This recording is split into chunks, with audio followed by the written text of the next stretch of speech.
regard perce la brume. Ses cheveux semblent en feu. Et de sa barbe s'échappe une fumée plus épaisse encore que celle dans laquelle j'étais plongé.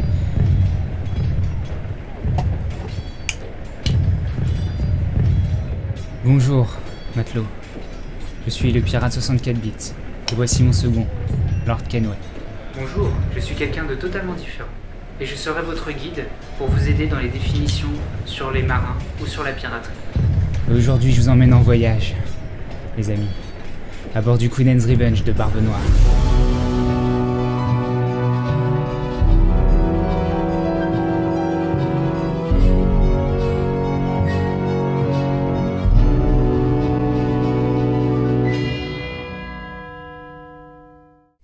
Edward Teach, ou Tatch, que l'on connaît tous sous le nom de Barbe Noire, est né aux environs de 1680, probablement à Bristol, une ville britannique située dans le sud-ouest de l'Angleterre. Il fait ses débuts en tant que corsaire, au service du gouvernement britannique, durant la guerre entre la France et l'Espagne dans les années 1700, et au service de la reine Anne. Lord Kenway, est-ce que tu peux nous en dire plus? En temps de guerre, les capitaines obtenaient de la part de leur gouvernement des lettres de marque. C'était des autorisations pour traquer les navires de guerres ennemies. Par exemple, si l'Angleterre et la France étaient en guerre, ils donnaient des lettres de marque à leurs capitaines de navires pour qu'ils puissent intercepter les navires marchands ennemis. Je te remercie. À la fin de la guerre, la Royal Navy passa d'un effectif de 60 000 à 20 000 hommes, ce qui fait que environ 40 000 marins se retrouvèrent au chômage. Ces corsaires se tournèrent alors vers d'autres cibles, notamment les navires desservant les colonies d'Amérique du Nord. Après avoir servi leur pays durant des années, ces hommes devenaient donc pirates et hors la loi. L'immense majorité de ces pirates sont passés à la postérité.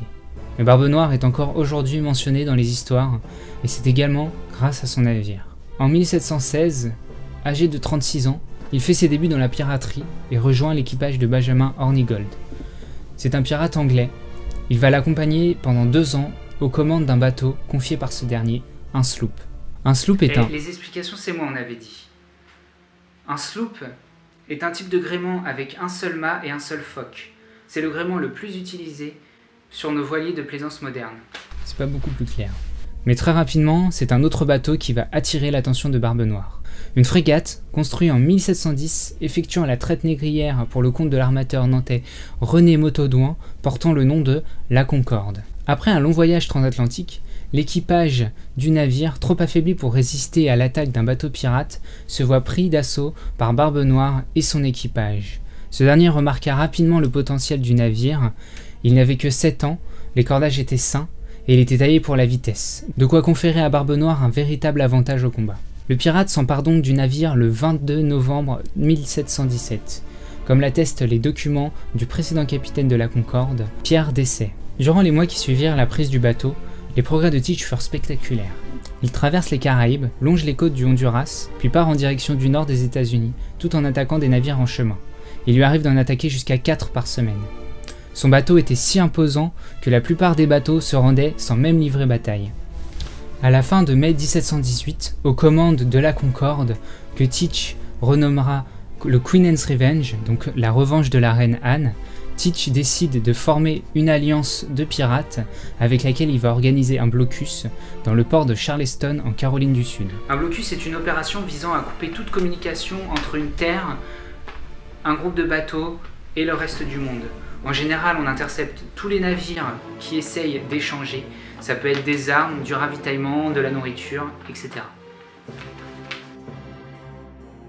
À ce moment-là, il faut savoir qu'il s'était déjà auto-décerné le grade de Commodore et qu'il était à l'apogée de sa puissance. Le Commodore est un grade décerné au capitaine qui possède une flotte de plusieurs navires.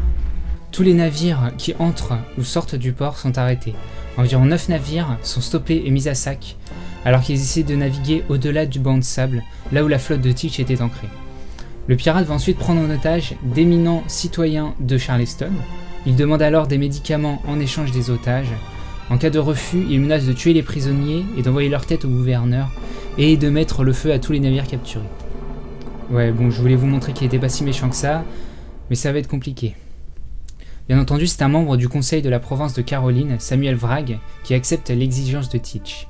Seulement les choses ne vont pas être aussi simples.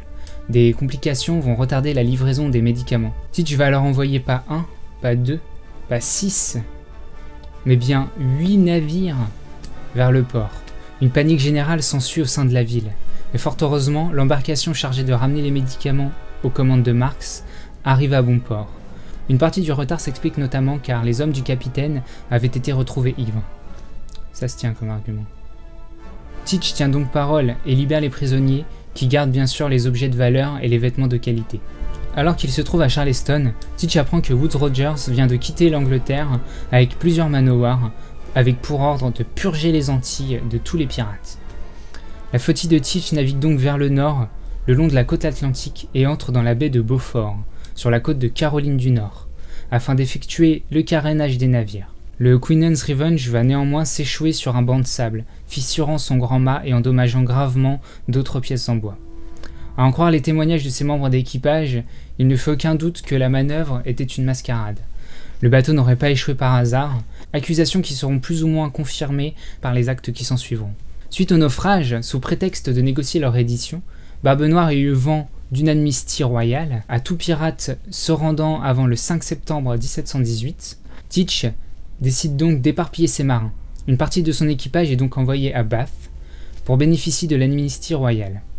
La moitié de ses hommes étant absents pour moins d'une semaine, il a le champ libre. Il fait donc transporter du matériel, des instruments de navigation, des cartes et bien sûr du butin sur un petit bateau et il met les voiles. Avant de disparaître, il se livre à une dernière traîtrise. Il abandonne le reste de son équipage sur une île déserte. L'acte d'abandonner son équipage ou une personne dans un endroit inhabité s'appelle le marronnage. Ce procédé est beaucoup utilisé dans le cinéma pour éviter de faire mourir ses personnages. On le voit par exemple notamment dans la scène avec Barbossa qui abandonne Jack et Elizabeth Swann sur une île déserte dans Pirates des Caraïbes. Voilà, pour ne pas les tuer. Maintenant, faisons une trêve sur le périple d'Edward Teach pour se concentrer sur quelques faits le concernant. Tout d'abord, à quoi ressemblait Barbe Noire ? Comme vous avez pu le voir dans de nombreuses illustrations le concernant, ou dans la première description que l'on possède de l'apparence de Teach, ainsi que la source de son surnom, tout ça provient de la déposition de Bostock. Teach est décrit comme un grand homme avec une barbe très sombre et très longue. D'autres descriptions plus tardives ajoutèrent des tresses à sa barbe, des rubans colorés. Johnson décrit Teach en 1724 comme un personnage tel qu'on ne peut se représenter une furie infernale plus affreuse.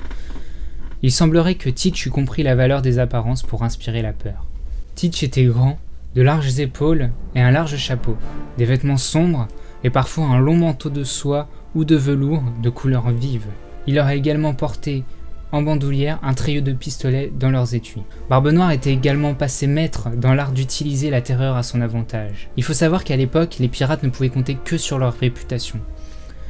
On a d'ailleurs un événement qui corrobore cette hypothèse, relaté par le capitaine Johnson dans son ouvrage sur les pirates. Une nuit, sans raison particulière, Barbe Noire sort 2 pistolets, les arme sous la table, puis il souffle sur la chandelle. Il les vide sur les hommes présents. Son second est blessé au genou et restera boiteux à vie. À ce moment-là, Barbe Noire fournit pour seule explication que s'il voulait rappeler à son équipage qui il était et continuer à être craint, il fallait qu'il tue des hommes de temps à autre. Ça se tient. Le pirate avait également pour habitude d'allumer des mèches à canon et les attacher à ses cheveux pour effrayer lors des combats.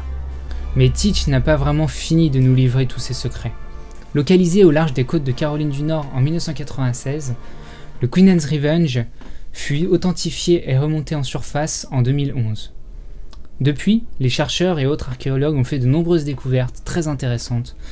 Après les canons, les sabres et les bouteilles de rhum consommées par les matelots de Barbe Noire, les archéologues ont mis la main sur de surprenants instruments médicaux. Présentés lors du congrès annuel de la Society for Historical Archaeology, ces instruments prouvent que Barbe Noire prenait soin de la santé de ses matelots. Estimant que les combats et les maladies qui surviennent en pleine mer peuvent rapidement influencer l'espérance de vie de ses matelots, Barbe Noire avait décidé d'embarquer avec lui Jean Dubois, Marc Bourgneuf et Claude Desailles, 3 chirurgiens de renom. Ces instruments médicaux retrouvés à bord du bateau portent encore la marque de fabrication française.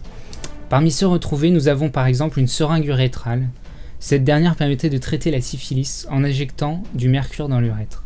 Au vu de la taille de l'engin, ça devait pas être agréable à utiliser. D'autres instruments ont été retrouvés comme des récipients pour des saignées, une aiguille d'une quinzaine de centimètres, ça fait ça à peu près, sacrées aiguilles quand même, ou encore un mortier et son pilon en cuivre, qui permettait de préparer les médicaments. On peut en conclure que malgré la peur qu'il inspirait, il prenait soin de son équipage. Si les pirates sont de nos jours généralement vus à travers l'imagerie stéréotypée de la littérature du 19e siècle, ils étaient à l'époque souvent dévalorisés et vus comme de méprisables voleurs. Il faut savoir que les pirates, devenus corsaires, étaient considérés par le gouvernement anglais comme une force navale et ils étaient activement encouragés. Des pardons royaux étaient régulièrement accordés, surtout quand l'Angleterre était sur le point d'entrer en guerre ou qu'elle pouvait s'en mettre plein les poches. Oui, il valait mieux avoir les pirates de son côté quand la guerre arrivait. Nous voyons généralement les pirates comme des monstres assoiffés de sang, qui ne pensaient qu'à découper les gens en morceaux. Il faut savoir que dans la majorité des cas, un pirate, tout comme une personne normale, préférait ne pas avoir à tuer. D'un autre côté, les pirates savaient que si quelqu'un leur résistait, sans qu'ils ne fassent rien, leur réputation pouvait être compromise. Vous pouvez donc vous figurer qu'un pirate adoptait ce comportement un peu à contre-cœur, car c'était le seul moyen de conserver une bonne réputation et d'être craint par son équipage, surtout aussi pour éviter les mutineries. C'est ainsi que s'achève mon premier épisode sur la piraterie. C'était laborieux. Il me reste encore énormément de choses à dire sur le célèbre pirate. Je n'ai pas abordé la fin de sa vie, mais cela sera pour une prochaine fois. N'oubliez pas de serrer les huniers, carguer la grande voile, de me donner vos avis, vos suggestions concernant la vidéo, et on se retrouve très bientôt pour de nouvelles histoires de pirates. Non, ça va pas. Il me faut une meilleure fin. J'ai trouvé quelque chose de mieux pour la prochaine fois. Non, c'est pas grave, on va garder ça. On se retrouve très bientôt pour de nouvelles histoires de pirates.